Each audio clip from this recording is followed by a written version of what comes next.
Hey guys, so you're watching me on my channel, Story of My Life 1x1. So today I'm gonna give you a news that I got my visa. I got my student visa for an Australian university, and actually हुआ क्या, ये visa तो मैंने ना करीब 2 साल पहले admission के लिए अप्लाई किया था, एंड फिर वो कोविड के चलते हो नहीं पाया। फाइनली अभी मेरे को अब बॉर्डर खुल गए, वीज़ा मिल गया। सो अभी मैं ट्रैवल करने वाला हूँ maybe mid of July.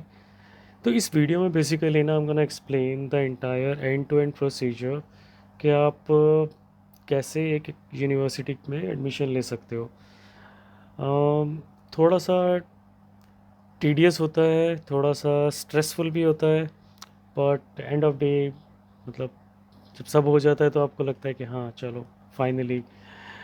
So basically अगर आप इंडिया में हो और आपको किसी यूनिवर्सिटी में मतलब अप्लाई करना है ना, तो best is take help of a consultant. So there are so many consultants in India, जिसमें फॉर एग्ज़ाम्पल आप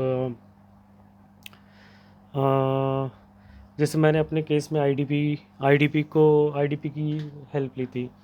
तो बेसिकली वो क्या बोलते हैं कंसल्टेंट, वो सबसे पहले आपको पूछेंगे कौन से रीजन के लिए आपको चाहिए, तो आपको आईडीपी वाले कंसल्टेंट दे देंगे कि ओके ये कंसल्टेंट जो है ये इस रीजन को मैनेज करता है। तो फिर वो कंसल्टेंट आपको बोलेगा कि आपको जो जो यूनिवर्सिटीज़ में अप्लाई करनी है वो यूनिवर्सिटी का नाम, कोर्स का नाम, और वो यूआरएल, कोर्स का यूआरएल जो है ना वो उनको देना पड़ेगा। तो उस केस में आप आप एक मैंने क्या किया था, मैंने एक एक्सेल फाइल बना ली थी कि ये यूनिवर्सिटी का नाम है, ये कोर्स है जो मुझे करना है, और ये इसका यूआरएल है। तो वही मैंने उठा के सारा कंसल्टेंट को दे दिया था। तो फिर कंसल्टेंट क्या करता है ना, आपके बिहाफ पे वो सब उन कोर्सेज़ में अप्लाई करता है, उन सब यूनिवर्सिटीज़ में अप्लाई करता है। वो आपको डिटेल्स मांगेंगे, कुछ एप्लीकेशन फॉर्म्स आपको थोड़े थोड़े भरने पड़ेंगे, कुछ वो खुद भर देते हैं, और फिर ऐसे करके वो अप्लाई कर देते हैं। फिर क्या होता है कि कुछ यूनिवर्सिटीज़ से आपको मे बी रिजेक्शन मिल जाए, कुछ जगह आपका एक्सेप्ट हो जाता है, कुछ जगह आपको यूनिवर्सिटीज़ एक अलग से कुछ मतलब एक प्रोजेक्ट टाइप दे देंगे कि ये प्रोजेक्ट करो पहले, और फिर विल विल विल रिस्पॉन्ड कि कैसा है। तो मेरा कुछ यूनिवर्सिटीज़ में रिजेक्ट हो गया था। एक यूनिवर्सिटी से मुझे कंडीशनल ऑफ़र लेटर मिल गया था। कंडीशनल ऑफ़र लेटर मींस ये ऑफ़र लेटर आपको मिल गया है, बट इसमें कंडीशन है, अगर आप ये कंडीशन सेटिस्फाई करते हो तो आपको अनकंडीशनल ऑफ़र लेटर मिलेगा। सो मोस्टली क्या होता है ना कि लोग पहले एडमिशन लेते हैं, एंड जब आप उनको कहीं पे एडमिशन मिल जाता है तो आप फिर जाते हो आईएलटीएस का एग्ज़ाम देने। तो जब आप आईएलटीएस का एग्ज़ाम दे देते हो, उससे आपको स्कोर और सर्टिफिकेट मिलता है, तो वो आप फिर यूनिवर्सिटी में सबमिट कर देते हो कि ये मेरा आईएलटीएस का आ गया स्कोर, एंड ये आप कंसीडर कर लो। क्योंकि मेरे कंडीशनल ऑफर लेटर में एक ही क्लॉज था कि मेरा आईएलटीएस का स्कोर मोर देन 6.5 होना चाहिए, तो मेरा उससे ज़्यादा ही आया था। तो मैंने वो आईएलटीएस का स्कोर भी सबमिट कर दिया, एंड फिर उसके बाद आपको एक अनकंडीशनल ऑफ़र लेटर मिल जाता है कि भाई आप सारी कंडीशन सेटिस्फाई करते हो, ये आपका ऑफ़र लेटर है। सो ऑफ़र लेटर ऐसे मिलता है। Second step is COE. COE मतलब क्या है, सर्टिफिकेट ऑफ एनरोलमेंट। तो जब आपको ऑफ़र लेटर मिल जाता है, फिर वो ऑफ़र लेटर के अंदर एक क्लॉज होता है कि आपको इतनी फ़ीस डिपॉज़िट करनी पड़ेगी along with the insurance money. वो आपके ऑफ़र लेटर में मेंशन होता है, और सारी पेमेंट डिटेल्स भी मेंशन होती हैं। तो फिर हम क्या करते हैं कि हम, अगर आपका बैंक है, इंटरनेशनल ट्रांजैक्शन कर सकते हो, तो आप उससे जाके इंटरनेशनल ट्रांजैक्शन करके बैंक उनके अकाउंट में ट्रांसफ़र कर दो, और जो आपको रिसीट मिलेगी वो रिसीट लेके आप अपने कंसल्टेंट को दे दो, या यूनिवर्सिटी में ही एक पोर्टल आपको मिलेगा, वहाँ पे आप अपलोड कर दो कि मैंने ये डिपॉज़िट पे कर दिया है। फिर क्या होता है कि जब आपने ये सब दे दिया, तो आपको फिर कुछ एक हफ्ते में सीओई आ जाता है। कुछ कुछ यूनिवर्सिटीज़ बहुत फास्ट होती हैं, 2 दिन में 3 दिन में आ जाता है, कुछ लोगों को 8 से 10 दिन भी लग जाते हैं, पर आपको सीओई आ जाता है। फिर उसके बाद जब आपको सीओई मिल जाता है, फिर आपको नेक्स्ट स्टेप होता है वीज़ा के लिए अप्लाई करना। तो वीज़ा के लिए अप्लाई करने के लिए ना बहुत सारी चीज़ें लगती हैं, बहुत सारे डॉक्यूमेंट्स लगते हैं। जैसे मैं आपको बताता हूँ कि कुछ कुछ डॉक्यूमेंट्स, जैसे आपको सारे अपने पासपोर्ट, अगर आपके मल्टीपल पासपोर्ट्स हैं तो सारे पासपोर्ट्स पुराने नए सबकी कॉपीज़ देनी पड़ेगी आपको। आपके आईएलस या आपने पीटी दिया है उसका स्कोर आपको देना पड़ेगा, जो आपका सर्टिफिकेट है। अगर आप वर्किंग हो तो आपको वर्क एक्सपीरियंस के डॉक्यूमेंट देने पड़ेंगे। आपको सीओई की कॉपी तो एनीवेज यूनिवर्सिटी से मिल जाएगी। उसके बाद अगर आप वर्किंग हो तो आपका सीवी लगेगा। देन आपको एसओपी देना पड़ेगा। एसओपी ना तो आपको, मेरे केस में ना मुझे 2 बार बनाना पड़ा। एक बार यूनिवर्सिटी में अप्लाई करने के लिए, जो बहुत ही मतलब ब्रीफ होता है, और एक जब आप वीज़ा के लिए एसओपी अप्लाई करते हो ना तो आपको थोड़ा डिटेल में चीज़ें लिखनी पड़ती हैं कि आपने ऑस्ट्रेलिया ही क्यों पिक किया, आपने यही पर्टिकुलर कंट्री, ये पर्टिकुलर सिटी क्यों पिक की है, क्या ये कोर्स आपकी सिटी में नहीं होता है, आपकी कंट्री में नहीं होता है, अगर होता है तो आपने वो पिक क्यों नहीं किया, और why this particular city in Australia not other city. Then it talks about तुम्हारा प्रायर एक्सपीरियंस इस कोर्स से कैसे रिलेटेड है। ये कोर्स ख़त्म करने के बाद आप क्या क्या चीज़, क्या आपका फ्यूचर है, आप क्या किस टाइप ऑफ कंपनीज़ में काम करना चाहते हो। और तो ये सब चीज़ें आपको लिखनी पड़ती हैं। बट मेक श्योर जब आप अपना एसओपी लिखो तो उसमें बहुत ही ट्रूथफुल और अपनी लैंग्वेज में लिखो, कहीं से कॉपी पेस्ट मत करो। और बेसिकली एक एसओपी का मीनिंग यही होता है कि आपने अपनी एजुकेशन ख़त्म करनी है और अपनी कंट्री में वापस आ जाना है, जो मोस्टली करते हैं लोग। अदर देन दैट ओके, फिर आपको एक एफिडेविट लगता है नोटराइज, जिसमें ये मेंशन होता है कि ओके ये स्टूडेंट पे करेगा इतनी फ़ीस, इतना फंड्स हैं उसके पास, वो सब करके वो लिखा जाता है।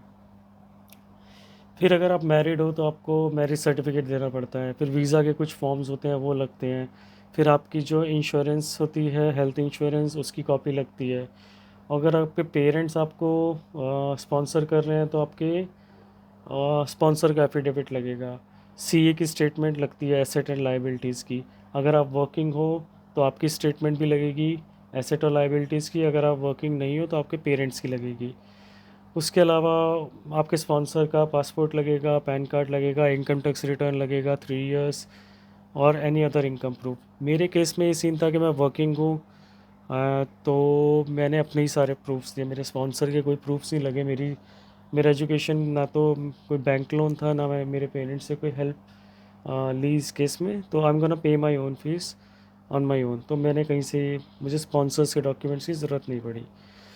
अपार्ट फ्रॉम दैट आपको आपके अकाउंट में अराउंड $21,000 दिखाने पड़ते हैं, लिविंग एक्सपेंसेस फॉर 1 ईयर, और ट्रैवल एक्सपेंस $2,000, और 1 साल की फ़ीस आपको आपके अकाउंट में दिखानी पड़ती है। तो ये 3 चीज़ें बहुत इंपॉर्टेंट है, 1 साल की फ़ीस, 1 साल का लिविंग एक्सपेंस, और आपके ट्रैवल एक्सपेंसेस जो कि फ़्लाइट वगैरह के होते हैं।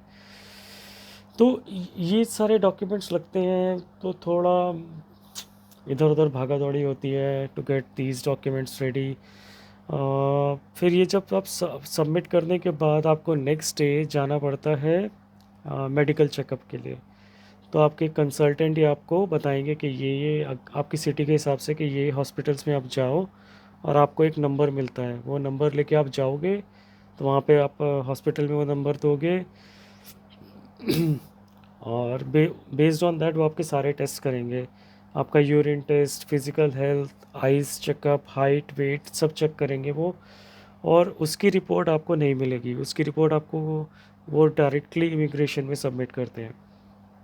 तो ये सब होता है प्रोसीजर पूरा, from applying to university to till you get a visa. And visa के लिए बेसिकली टाइम लगता है। अगर आपने बहुत ही जल्दी, लाइक फॉर एग्ज़ाम्पल मेरे केस में मेरा अगस्त इंटेक था, बट मैंने मार्च में वीज़ा अप्लाई कर दिया, तो मेरे को फिर भी ना करते हुए मई में मुझे मेरा वीज़ा मिल गया।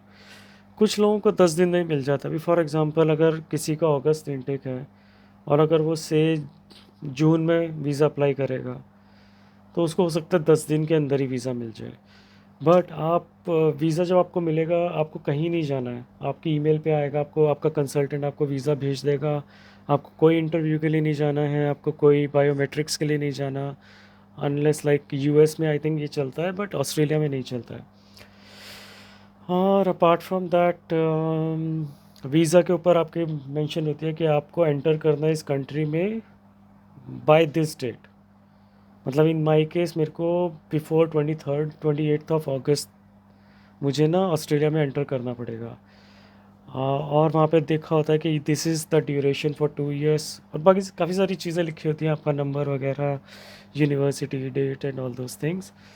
सो दिस इज़ ओवरऑल एक हाई लेवल जो प्रोसीजर होता है अप्लाई करने से लेके COE से लेके वीज़ा तक, ये प्रोसेस होता है। अगर आपको इनमें से कोई भी स्टेप, कोई भी चीज़ एक डिटेल में अगर कोई आपका क्वेश्चन है इन द एंटायर प्रोसेस, आप मुझे कमेंट कर सकते हैं, कमेंट में लिख सकते हैं। Please please please please like this video and subscribe कीजिए मेरे चैनल को, क्योंकि गोइंग फॉरवर्ड मैं बहुत सारी वीडियोस बनाने वाला हूँ and I try to cover all the aspects. अगर आपको IELTS से रिलेटेड कुछ क्वेश्चन है तो आप मुझे मैसेज कर सकते हैं। This is my channel, I am also available on Instagram and Facebook, same ID, story of my life 1x1. Apart from that, feel free to ask me any questions, and those who have received their visas, congratulations to you, and जिन लोगों ने apply किया हुआ है, it's okay, be patient. To be honest, no news is the good news, so enjoy that time, and I wish you all the best, whoever has applied and getting admission into any Australian universities. Apart from that, yeah, do comment and let me know if you want me to cover any particular or specific topic in detail, and I'll make a video around it. Okay, thank you, and wish you a great weekend ahead. Bye bye.